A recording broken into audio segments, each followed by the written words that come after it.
शिक्षा का अभाव।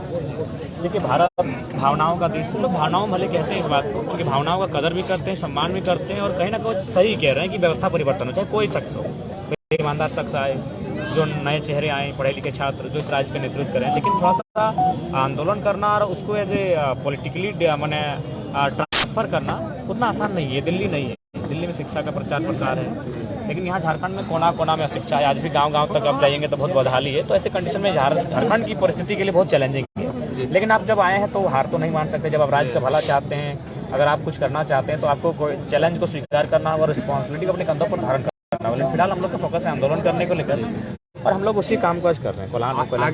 आगे की रणनीति क्या है? आगे की रणनीति है कि अभी भी लगता है हमको बहुत सारे जो 4-5 जिला है जो छूटा हुआ है, वहाँ नहीं पहुँचे हैं। पहले जिला वाइज पहुँचेंगे, फिर हम लोग प्रखंड वाइज पहुँचेंगे। जैसा कि सरायकेला में हो रहा है, यहाँ प्रखंड वाइज हम लोग पहुँच रहे हैं। आज ईचागढ़ में था, तो कल आज कीचागढ़ में है, कल आपका फिर राजनगर में है, तो फिर एक दिन आपका कुड़कुड़ो में है। तो यानी हम लोग प्रखंड वाइज, फिर पंचायत वाइज एक विचारधारा जो लज चली पड़ी है, एक जो नई हवा बही है, इस हवा को हम लोग गाँव-गाँव तक, घर-घर तक लेकर जाना चाहते हैं और लोगों तक छोड़ देंगे। हम लोग उनको फोर्स क्यों करेंगे कि हमें आप चुने या फिर हमारा समर्थन करें? हम अपनी विचारधारा को वहाँ ले जाकर छोड़ देंगे। लोग मानना ना मानना ये उनका फैसला। जयराम जी, अभी झारखंड में आपको सभी बहुत प्यार दे रहे हैं, बहुत आपको नाम दे रहे हैं। तो आप एक युवा होने के नाते अगर आप अपने पार्टी बनाते हैं तो उसमें क्या बाहरियों का अपना उनको भी शामिल करेंगे या केवल और केवल झारखंडियों को उनका हक मिलेगा? देखिए, पहला मतलब है कुछ हम लोग सोचे, लेकिन स्पष्ट हमने कहा है भारत एक लोकतांत्रिक देश है। जिस प्रकार हमारे लोग अन्य राज्यों में उनको मिलता है प्रवेश, चाहे नियोजन में हो या फिर परीक्षाओं में हो या फिर कोई कॉलेज में हो, हमारे लोगों को जिस प्रकार अन्य राज्यों में प्रवेश मिलता है उस प्रकार बाहर के राज्यों को यहाँ प्रवेश मिलेगा। हम लोग बाहर के पक्ष में मैंने विपक्ष में कभी नहीं। ये लड़ाई कभी बाहरी भीतरी की है ही नहीं, ये लड़ाई है झारखंडी की, कि हमारे राज्य में आपका अतिक्रमण अटैक इस प्रकार की बाहर मीन्स झारखंड से बाहर के। हाँ, जो देखिए जैसे बंगाल में जो रूल है, जैसे कि हम लोग आ रहे थे तो एक कॉलेज का हमारे झारखंड के छात्र हैं, वहाँ पढ़ाई किए हैं। वो उनका कहना था कि जो 5 पर जो सीटें हैं वो भूटान वालों को जाता है और 5 सीटें ऑल ओवर इंडिया को जाता है, बाकी 90 सीटें बंगाल को ही जाता है। सभी का अपना परसेंटेज। हाँ, अपना परसेंटेज बंधा हुआ है, तो हम लोग उस परसेंटेज को तय करना चाहेंगे। हमारी लड़ाई बाहरी भीतरी की नहीं है। तो अभी जो नियोजन नीति रद्द की गई है, इसके बारे में क्या कहना चाहेंगे? इसमें अपने झारखंडियों का क्या नुकसान हो रहा है? देखिए, निश्चय ही झारखंडियों का नुकसान हो रहा है। बहुत सारे हजारों सपने आंखों में ही दम तोड़ रहे हैं।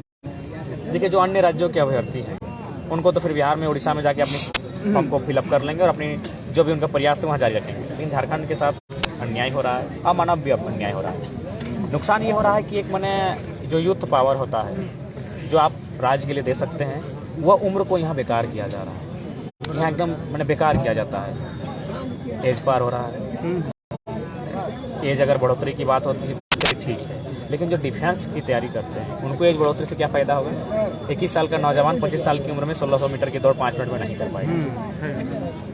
जयराम जी, आप खातियान के लिए आंदोलन कर रहे हैं। एक और सवाल था, बस अंतिम क्वेश्चन, कि ये झारखंड में ओबीसी की जनसंख्या बहुत ज्यादा है, बहुत मात्रा में बहुत ज्यादा, लेकिन बार बार जो नगर पालिका या ये पंचायत चुनाव होते हैं उसमें ओबीसी को दरकिनार कर दिया जाता है। इसके लिए क्या कहेंगे? निश्चय ही, चूंकि इसीलिए ये जो आरक्षण की प्रक्रिया इसीलिए आई थी कि सभी वर्गों के लोगों को रिप्रेजेंटेटिव करने का अवसर मिले।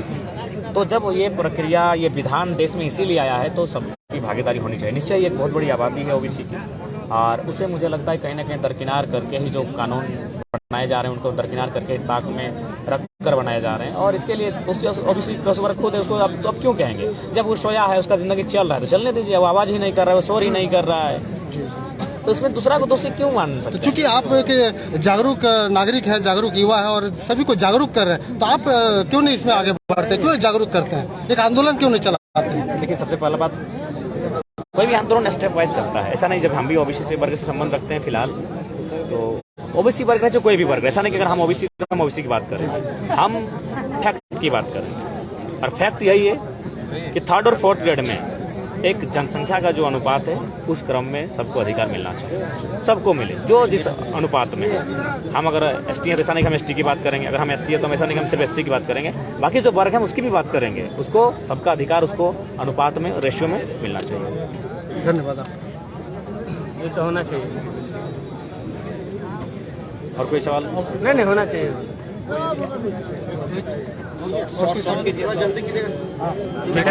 गया और कोई तो हर जगह सभा हो रही है और ईटागढ़ में यहाँ पर जो सभा हो रही है इतने दूर दूर तो सभा कर रहे हैं, क्या है दादा?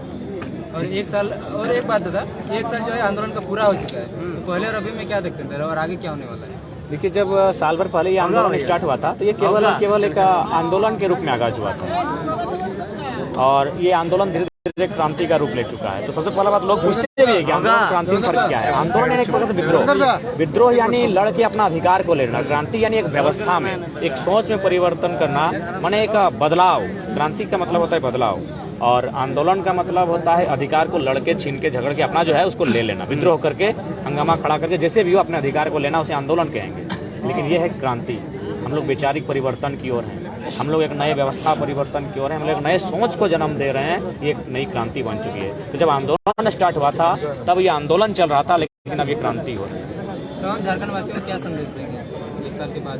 लगभग अपने भाषण में तो हम संदेश दे ही देते हैं, लेकिन मीडिया के माध्यम से भी यही संदेश देना चाहेंगे कि देखिए, झारखंड आखिर बना है जिस उद्देश्य के साथ है, अगर उस उद्देश्य की पूर्ति नहीं होती है, अगर यहाँ के लोगों को संरक्षण नहीं मिलता है, संवैधानिक संरक्षण, फाइनली एक दिन ऐसा आएगा कि झारखंड के लोग इसी मिट्टी में, जिस प्रकार आज चांडिल डैम में आप खड़े हैं, यहाँ लगभग मैंने हजारों हजार की संख्या में लोग स्थापित हैं और आज रिफ्यूजी बन के हैं। 12 डिसमिल जमीन मिला है, 5 एकड़ खोया है, मिला है 12 डिसमिल। तो 12 डिसमिल 2 भाई में 6 डिसमिल और 2 का 2 3 डिसमिल खत्म हो जाएगा। 2 डिसमिल